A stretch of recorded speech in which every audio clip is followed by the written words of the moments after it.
વિશ્વ આયુર્વેદ દિવસની ઉજવણીના ભાગરૂપે આણંદ જિલ્લા ભારતીય જનતા પક્ષના મેડિકલ સેલ દ્વારા ધનતેરસના પાવન અવસરે સામૂહિક ધન્વંતરી પૂજનનું આયોજન ભાજપ કાર્યાલય ખાતે કરવામાં આવ્યું હતું.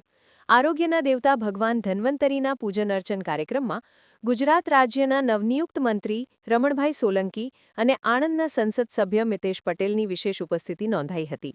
સમગ્ર કાર્યક્રમમાં દીપ પ્રાગટ્ય અને શાસ્ત્રોક્ત વિધિ મુજબ પૂજા કરવામાં આવી હતી.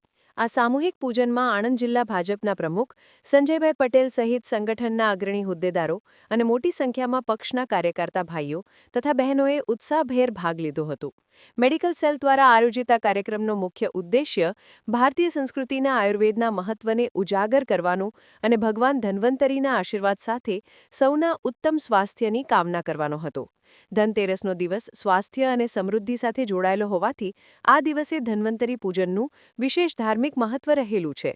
નવનિયુક્ત મંત્રી રમણભાઈ સોલંકીએ આ પ્રસંગે આયુર્વેદના પ્રચાર પ્રસારના મહત્વ પર ભાર મૂક્યો હતો અને જણાવ્યું હતું કે આયુર્વેદને અપનાવીને નિરોગી જીવન જીવી શકાય છે. સાંસદ મિતેશ પટેલે પણ આરોગ્ય ક્ષેત્રે આયુર્વેદના યોગદાનની સરાહના કરી હતી.